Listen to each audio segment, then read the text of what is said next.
நிர்வாக அமைப்பில் மலிந்து கிடக்கும் ஊழலை வேரோடு அறுத்து நேர்மையான, வெளிப்படையான, தூய்மையான நிர்வாகத்தை மக்களுக்கு வழங்குவதில் இந்த அரசு உறுதியாக உள்ளது. இதற்கேற்ப அனைத்து துறை சார்ந்த கொள்முதல்கள் மற்றும் ஒப்பந்த புள்ளிகள் எவ்வித ஒளிவு மறைவுமின்றி கடுமையான கண்காணிப்பு வழிமுறைகளுக்கு உட்படுத்தப்படும். கடந்த காலங்களில் நிலவிய முறையற்ற நிதி பரிமாற்றங்களும் இடைத்தரகர்களின் தலையீடுகளும் முற்றிலுமாக ஒழிக்கப்படும்.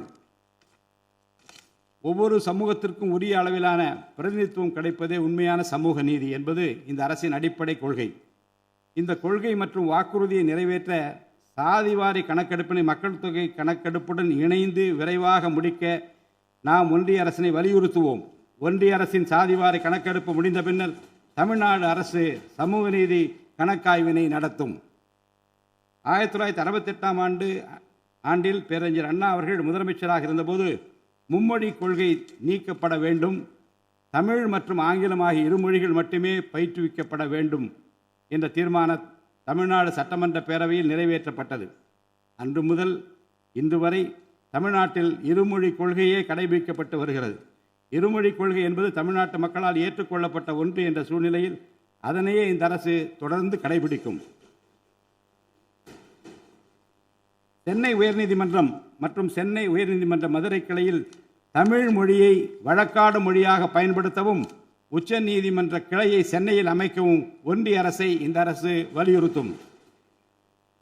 தேசிய கல்விக் கொள்கை 2020 இந்த அரசு கடுமையாக எதிர்க்கும். தேசிய கல்விக் கொள்கையின்படி மும்மொழி கொள்கையை கடைபிடித்தால்தான் அனைவருக்கும் கல்வி இயக்கம் திட்டத்தின் கீழ் தமிழ்நாட்டிற்கு நியாயமாக கிடைக்கப்பெற வேண்டிய 3458 கோடி ரூபாய் நிதியை விடுவிக்க முடியும் என்ற ஒன்றிய அரசின் நிலைப்பாடு ஏற்றுக்கொள்ளக்கூடியது அல்ல. இது மும்மொழி கொள்கையை தமிழ்நாட்டில் திணிப்பதற்கு சமமாகும். மும்மொழி கொள்கையை நிறைவேற்றினால்தான் நிதி ஒதுக்கீடு செய்யப்படும் என்ற நிலைப்பாட்டை ஒன்றிய அரசு மறுபரிசீலனை செய்து தமிழ்நாட்டுக்குரிய நிதியை உடனடியாக விடுவிக்க ஒன்றிய அரசை இந்த அரசு வலியுறுத்தும். அரசியலமைப்பு சட்டத்தின் கீழ் கல்வியானது பொதுப்பட்டியல் இருப்பதன் காரணமாக நீட் தேர்வு, தேசிய கல்விக் கொள்கை திணிப்பு, மும்மொழி கொள்கை போன்ற பிரச்சனைகள் ஏற்படுகின்றன. எனவே கல்வியை பொது பட்டியலிலிருந்து மாநில பட்டியலுக்கு மாற்ற தேவையான அனைத்து முயற்சிகளையும் இந்த அரசு மேற்கொள்ளும். உண்மையான கல்வி சீர்திருத்தம் என்பது கல்வி நிறுவனங்களின் தரத்தையும் அதன் கற்பித்தல் திறனையும் உயர்த்துவதிலே அடங்கியுள்ளது.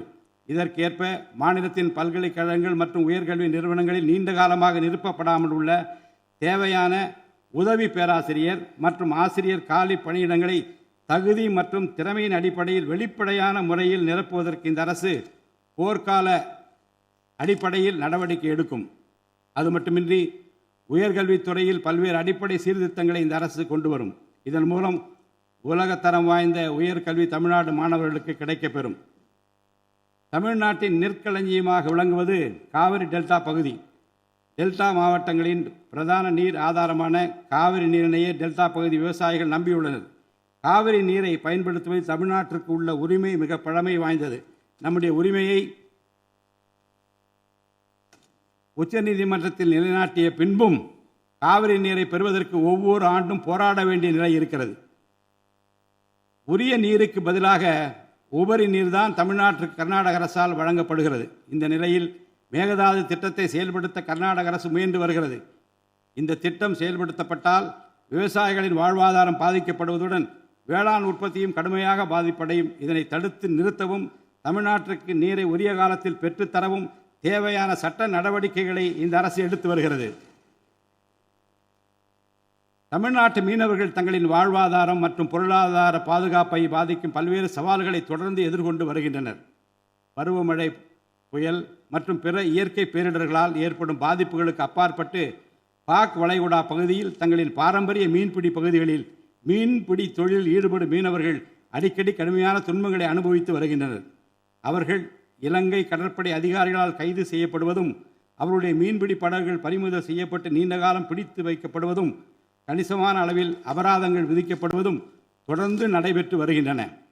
இந்த நீண்டகால பிரச்சினைக்கு தீர்வு காண ஒன்றிய அரசு தொடர்ந்து வலியுறுத்தும். அதே நேரத்தில் மீனவர்களின் வாழ்வாதாரத்தையும் பொருளாதார நிலைத்தன்மையையும் வலுப்படுத்தும் பல்வேறு நடவடிக்கைகளையும் மேற்கொள்ளும். காலநிலை மாற்றத்தினை எதிர்கொள்வதிலும் தமிழ்நாட்டின் வனப்பரப்பு மற்றும் பசுமை பரப்பினை உயர்த்துவதிலும் சதுப்பு நில காடுகள், ஈரநிலங்கள், கடலோர பகுதிகள் என அனைத்து வகையான சூழலியல் முக்கியத்துவம் வாய்ந்த நிலப்பரப்புகளை பாதுகாப்பதிலும் இந்த அரசு உறுதியாக செயல்படும். நிலத்தடி நீர்மட்டத்தை உயர்த்தவும் மழை காலங்களில் வரும் நீரை சேமிக்கவும் ஏதுவாக ஏரிகள் மற்றும் குளங்கள் பராமரிப்பு திட்டம் ஒவ்வொரு ஆண்டும் செயல்படுத்தப்படும். மேலும் கடலுக்கு செல்கின்ற நீரை தடுக்கும் வகையிலும் மழை நீரினை சேமிக்கும் வகையிலும் தேவையான இடங்களில் தடுப்பணைகள் கட்ட நடவடிக்கைகள் மேற்கொள்ளப்படும். பிளே ஸ்டோர் மற்றும் ஆப் ஸ்டோரில் இருந்து பாலிமர் செயலியை QR கோடு மூலம் பதிவிறக்கம் செய்யுங்கள். செய்திகளை உடனுக்குடன் பெறுங்கள்.